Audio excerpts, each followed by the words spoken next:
2020 ലോകകപ്പിൽ ഇന്ത്യക്ക് തുടർച്ചയായ 4ാം ജയം. നെതർലാൻഡ്സിനെ 17 റൺസിന് തോൽപ്പിച്ചു. 194 റൺസ് ലക്ഷ്യമിട്ടിറങ്ങിയ നെതർലാൻഡ്സിന് 20 ഓവറിൽ 176 റൺസ് എടുക്കാനേ ആയുള്ളൂ.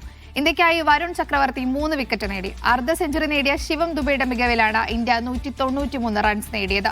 ഓപ്പണർ അഭിഷേക് ശർമ്മ ഇന്നും റൺസ് എടുക്കാതെ പുറത്തായി. മഹേഷ് പോലൂർ ചേരുന്നു സ്പോർട്സ് ഡെസ്കിൽ നിന്ന്. മഹേഷ്, ഇന്ത്യയുടെ ഈ ജയം അനായാസമായിരുന്നോ?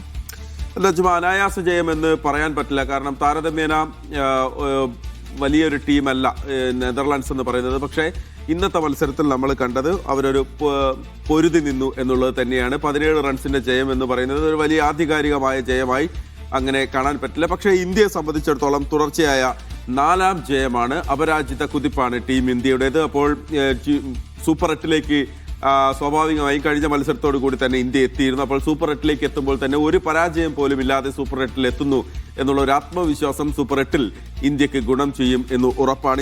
ഇന്നത്തെ മത്സരം ആകെ നമ്മൾ എടുത്തു നോക്കുമ്പോൾ സ്വാഭാവികമായും ടീം ഇന്ത്യയാണ് ആദ്യം ബാറ്റ് ചെയ്യാൻ ഇറങ്ങിയത്. ഇന്ത്യൻ ടീമിന് പക്ഷെ തുടക്കത്തിൽ തന്നെ വലിയ തിരിച്ചടിയായിരുന്നു.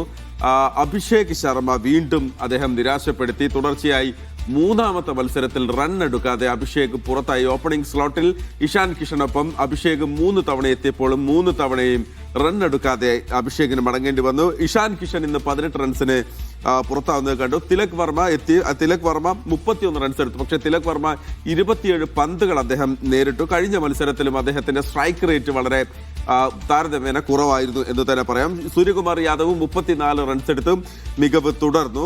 ഒപ്പം തന്നെ 66 റൺസ് എടുത്ത ശിവം ദുബെയാണ് ഇന്ത്യൻ നിരയിൽ മികച്ച ബാറ്റിംഗ് പുറത്തെടുത്തത്. ഹാർദിക് പാണ്ഡ്യ 30 റൺസ് 21 പന്തിൽ 30 റൺസും എടുത്തു. ഒപ്പം തന്നെ എടുത്തു പറയേണ്ടത് ഇന്ത്യയുടെ ബൗളിംഗ് പ്രകടനമാണ്. ഇന്ത്യയുടെ ബൗളിംഗ് പ്രകടനം 176 റൺസിൽ നെതർലൻഡ്സിനെ എത്തിച്ചത് ഇന്ത്യയുടെ ബൗളർമാർ തന്നെയാണ്. ഹർഷദീപ് സിംഗ് 3 ഓവറിൽ 22 റൺസ് മാത്രം വഴങ്ങി. ജസ്പ്രീത് ബുംറ 3 ഓവറിൽ 17 റൺസ് മാത്രം വഴങ്ങി 1 വിക്കറ്റ് എടുത്തു. അതിലെടുത്തു പറയേണ്ടത് വരുൺ ചക്രവർത്തിയുടെ പ്രകടനമാണ്. 3 ഓവറാണ് വരുൺ പന്തെറിഞ്ഞത്. പക്ഷേ 3 വിക്കറ്റുകൾ 14 റൺസ് മാത്രം വഴങ്ങി. പക്ഷെ അപ്പോഴും നമ്മൾ നെതർലാൻഡ്സിന്റെ ബാറ്റിംഗ് നിര ഒന്ന് കാണേണ്ടതാണ്. കാരണം മിക്കൽ ലെവിറ്റ് 24, മാക്സ് ഒഡൌഡ് 23 റൺസ്, ഒപ്പം തന്നെ സ്കോട്ട് എഡ്വേർഡ്സ് 15 റൺസ് എടുത്ത് പോയി. അവിടെ നോഹ ക്രോട്സും ഒപ്പം തന്നെ സാക്സ് ലിയോൺ കാഷ 26 റൺസും എടുത്തു. അതായത് ഇവരുടെ ഒരു ബാറ്റിംഗ് നിര നോക്കുമ്പോൾ നെതർലാൻഡ്സിന്റെ ഒരു ബാറ്റിംഗ് നിര നോക്കുന്ന സമയത്ത് 25ഉം 30ഉം റൺസുകൾ എടുത്ത 4-5 താരങ്ങളുണ്ട്. പൊരുതി നിന്നിട്ടുണ്ട് നെതർലാൻഡ്സ്. അപ്പോൾ തല ഉയർത്തി തന്നെയാണ്